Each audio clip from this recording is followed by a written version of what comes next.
नमस्कार दोस्तों, railway ALP take के लिए मैथ्स प्रैक्टिस सेट 3 के साथ हम फिर से हाजिर हैं।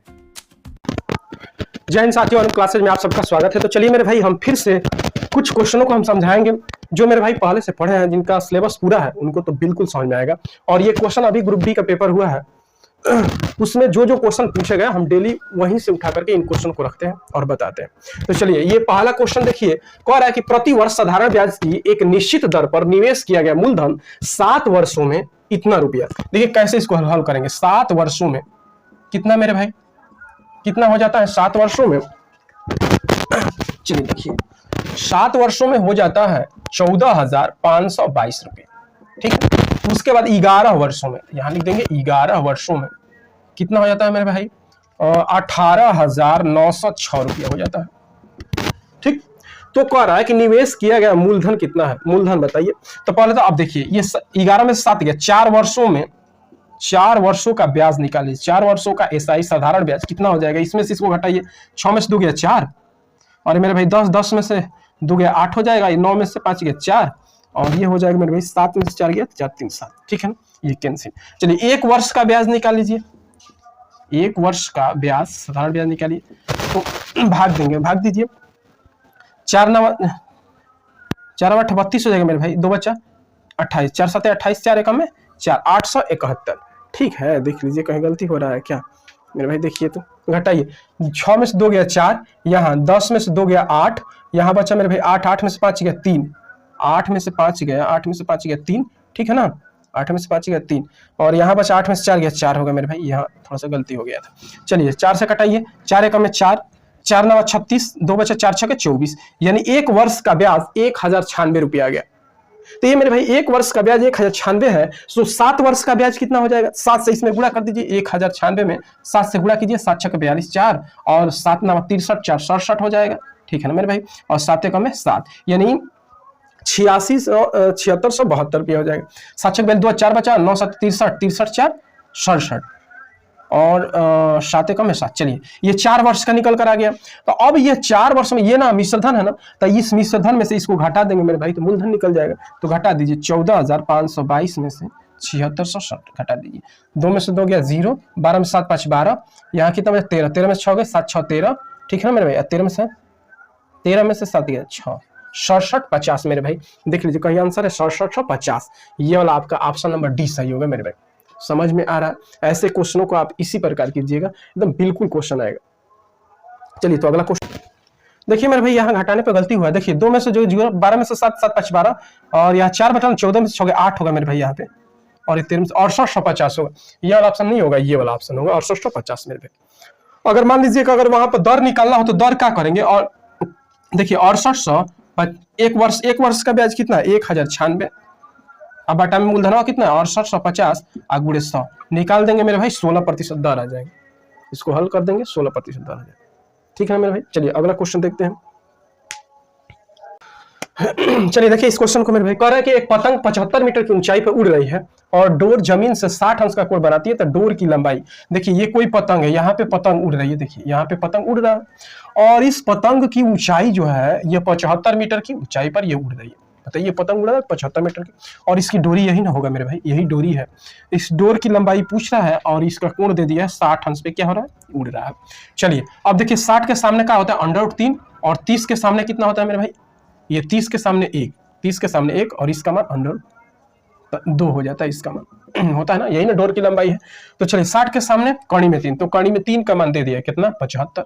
तो 1 का मान निकालेंगे तो 75 बटा में कड़ी में 3, और गुणे 2 से गुणा कर देंगे, 5 दूनी के 10। ठीक है ना मेरे भाई, चलिए इसको पहले हर पर में कौन कर लीजिए, 75 बटा में 3 मेरे भाई, और इसको ऊपर भी 3 से गुणा और नीचे भी 3 से गुणा। चलिए तो कितना हो जाएगा? 75 में 3 बटा में कितना हो जाएगा? 3, कटा दीजिए, तो 3 दूनी के 6, 3 5 15, यानी 25 √2। 1 का मान इतना आ गया, तो 2 का मान पूछा है, तो 25 दूनी 50 √3 मीटर, 50 √3 मीटर हो जाएगा मेरे भाई। देख लीजिए 50 √3 मीटर, ऑप्शन नंबर ए सही होगा। समझ में आ रहा है? हम बताए थे, देखिए 60 के सामने कड़ी में 3, 30 के सामने 1, और ये वाला 2 होता है। समझ में आ रहा है? चलिए अगला क्वेश्चन देखिए। चलिए मेरे भाई इस क्वेश्चन को देखिए, क्वेश्चन बिल्कुल आसान आया था, लेकिन कुछ तो क्वेश्चन है जो भारी होते हैं। 2-4 तो क्वेश्चन आते ही है, कोई ऐसा परीक्षा ना हो जिसमें 2-4 क्वेश्चन ऐसे ना दिए जाए जो भारी ना हो। और भी ऐसा कुछ नहीं है कि सभी क्वेश्चन ही भारी होते हैं, कुछ क्वेश्चन बहुत आसान होते हैं और कुछ क्वेश्चन भारी होते हैं। लेकिन हमें तो देखिए जो आसान क्वेश्चन होते हैं उनको आप गलती मत कीजिए, भारी क्वेश्चन तो सभी लोग ही छोड़ देते हैं। चलिए देखिए, कह रहा है कि एक साइकिल सवार 5 घंटे में 150 किलोमीटर और फिर 3 घंटे में 90 किलोमीटर की यात्रा करता है, तो पूरी यात्रा में साइकिल सवार की औसत चाल कितनी है? औसत चाल और कुल तय की गई दूरी बटा में कुल समय, कुल तय की दूरी कितना है? 150 मेरे भाई, प्लस भाई कितना है? 90, ये ना है किलोमीटर, जोड़ दीजिए बटा में तय की कुल समय 5 घंटा इसमें और 3 घंटा, 5 3 8, देख लीजिए कितना आसान है। तो कितना हो जाएगा? 0 9 5 14 2 240 बटा में 8 8 तरीके 24, 30 किलोमीटर प्रति घंटा हो जाएगा मेरे भाई। ये वाला ऑप्शन सही होगा, समझ में आ रहा? 30 किलोमीटर प्रति घंटा। क्वेश्चन तो कुछ क्वेश्चन आसान होते हैं जो जल्दीबाजी में गलती हो जाता है, और वही गलती जो आसान क्वेश्चन है अगर गलती हो जाए तो वहां पे दिक्कत होती है मेरे भाई। इसलिए आसान चीजों को गलत नहीं करना है, अगर प्रैक्टिस नहीं करते हैं तो आसान चीजें गलती हो ही जाती है।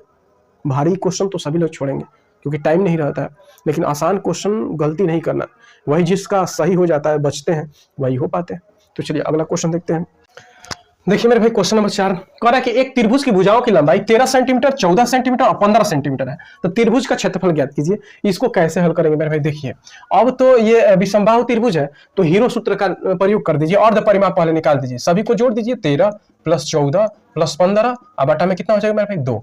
चलिए तो जोड़िए, 5 4 9 9 3 12 के 2, 1 बचा, 1 2 2 1 3 3 1 4 बटा में 2, 2 दूनी के 4, 2 एकम में 2, 21 सेंटीमीटर। त्रिभुज का अर्ध परिमाप निकल गया, तो हीरो सूत्र का प्रयोग कर दीजिए, तो क्या होता है? S S - A S - B और S - C, यहाँ से कर दीजिए। यहाँ देखिए 21 हो जाएगा, और 21 में से A का मान घटाइए, 21 में से 13 घटाइए तो 7 8 हो जाएगा गुणे। अब 21 में से 14 घटाइए तो 7 हो जाएगा मेरे भाई, ठीक ना। फिर 21 में से 15 घटा दीजिए, 6 हो जाएगा, ठीक है 6। अब इसी को तोड़ दीजिए इस प्रकार, देखिए 3 7 21 हो जाएगा भाई, 2 × 2 × 2 हो जाएगा, ये 7 × 2 × 3 हो जाएगा मेरे भाई। देख लीजिए, निकाल दीजिए बाहर, 3 एगो निकल गया, 7 एगो निकल गया, और 1 2 3 2 2 निकल जाए, ठीक है। 7 × 21 21 मेरे भाई, 21 × 2 दूनी के 4, 4 एकम में 4, 4 दूनी के 8, 84 सेंटीमीटर स्क्वायर। ये वाला ऑप्शन सही होगा, देख रहे हैं ना। देखिए क्वेश्चन कुछ ही क्वेश्चन आप भारी आते हैं और ज्यादातर क्वेश्चन आसान होते हैं, और आसान क्वेश्चन ही सही करना है, क्योंकि आसान अगर क्वेश्चन गलत हो जाए तो आप लाखों मेरे भाइयों से आप पीछे चले जाएंगे। इसलिए मेरे भाई आसान क्वेश्चनों को तो बिल्कुल गलती नहीं करना, वहां थोड़ा सा टाइम ले लीजिए लेकिन सही करके आइए, क्योंकि आसान चीजें बहुत जल्दीबाजी में गलती हो जाती है। आप सोचेंगे कि हम जानते हैं, वहां पे ट्रिक करेंगे, हो सकता है गलती हो जाए। तो चलिए अगला क्वेश्चन करते हैं। चलिए देखिए मेरे भाई, ये भी क्वेश्चन आया है, जितने भी क्वेश्चन हम बता रहे हैं वो क्वेश्चन आए हुए हैं, हम वहीं से लिख करके रखते हैं। कि यदि P और 242 का मध्यानुपात 88 है तो P का मान ज्ञात कीजिए। मध्यानुपाती क्या बताएं? देखिए मध्यानुपाती कैसे निकालते हैं? मध्यानुपाती के लिए सूत्र हम बताएं मेरे भाई, √A × B हो जाता है मध्यानुपाती, उसका वर्गमूल। तो इसमें मध्यानुपाती का मान दे दिया 88 बराबर √A, मतलब कि P हो जाएगा, B मतलब 242 मेरे भाई। देखिए अब तो कैसे काम, दोनों पक्षों का वर्ग करेंगे तो रूट हट जाएगा, तो 88 × 88 दो बार हो जाएगा स्क्वायर, और ये रूट हो जाएगा, बोलिए स्क्वायर करेंगे तो रूट हो जाएगा। तो P का मान निकालेंगे मेरे भाई, तो 242 अब बटा में 88, और कितना हो जाएगा? 88। कटाइए तो 11 से 11 बटा 88, 11 दूनी के 22, 11 दूनी के 22। ये देखिए 4 बार कितना हो जाएगा मेरे भाई? देखिए तो, अरे ऐसे ना होगा, इसमें ना भाग जाएगा, P बराबर 88 गुणा कितना हो जाएगा मेरे भाई? 88, इसमें भाग दीजिए 242 करिए, 11 दूनी के 22, 11 दूनी के 22, 11 बटा 88, ठीक है। ये 4 बार में कैंसिल, और चौके कितना हो जाएगा? 32। तो P का मान कितना हो गया? 32। ये ऑप्शन नंबर C सही होगा मेरे भाई। समझ में आ रहा है? जो पहले से पढ़े होंगे उनको ही समझ में आएगा मेरे भाई। अब मध्यानुपाती तृतीय अनुपाती क्या होता है मेरे भाई? तृतीय अनुपाती पूछता है तो B देखिए तृतीय अनुपाती पूछ, जैसे A है, B है, C है, तृतीय अनुपाती पूछता है तो BC बटा में A भाग देते। चतुर्थ अनुपाती B² बटा में A, जैसे चतुर्थ अनुपाती करता है तो B। तृतीय अनुपाती पूछता है तो B² बटा में A होता है मेरे भाई, B² बटा में A होता है। चतुर्थ अनुपाती BC बटा में A होता है। इस प्रकार याद करेंगे तब होगा। मध्यानुपाती √A × B होता है, तो आराम से सॉल्व हो जाएगा क्वेश्चन। चलिए अगला क्वेश्चन। चलिए मेरे भाई ये लास्ट क्वेश्चन को कीजिए। कह रहा है कि 10% और 36% की 2 क्रमिक छूट के बाद एक आईफोन का विक्रय मूल्य 5400 रुपया है, तो आईफोन का अंकित मूल्य ज्ञात कीजिए। मान लो कि अंकित मूल्य X रुपया है, ठीक। अब X का 10% छूट तो 90 बटा में 100, फिर उसके बाद 36% छूट तो कितना हो जाएगा? 100 में से 36 को घटा दीजिए तो 64 हो जाएगा। 10 में से 6 गया 4, 9 में से 3 गया 64%, ये हो जाएगा। अब बराबर इसी के बराबर कर देंगे 5400 रुपये, ठीक है, अब इसी को हल कर दीजिए। चलिए अब कटाइए, 1 0 से 1 0 यहाँ से कट गया ये वाला, ठीक, इसको कटाइए, 9 6 54 600 हो जाएगा, ठीक ना। उसके बाद आप कटाइए, कटा दीजिए, इससे 4 एकम में 4 4 6 24 और 4 एकम में 4 और 4 5 20, इतना हो गया।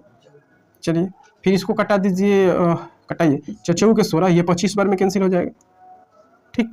फिर 2 दूनी के 4 2 5 10 हो जाएगा, ठीक है। इसको कटाए, 2 7 14 2 5 10 और ये 5 5 25 5 125, गुणा कर दीजिए, 125 का 75 में कीजिए, 5 5 25 के 5 2 बचा, 5 दूनी के 10 2 12 के 2 1 बचा, 5 एकम 5 1 6 7 5 35 के 5 3 और 7 दूनी के 14 3 17 के 7 1 और 7 एकम 7 1 8, जोड़ दीजिए, 5 2 7 8 6 12 13 के 3 1 बचा, 9375, देख लीजिए कहाँ 9375 ऑप्शन नंबर ये वाला सही है। तो चलिए ऐसे क्वेश्चन अगर सीखना चाहते हैं, डेली 8 से 9 बजे वीडियो अपलोड होता है, आप हमसे जुड़ करके ऐसे क्वेश्चनों को सीख सकते हैं। चलिए आज के लिए बस इतना ही, फिर कल मिलते हैं हम।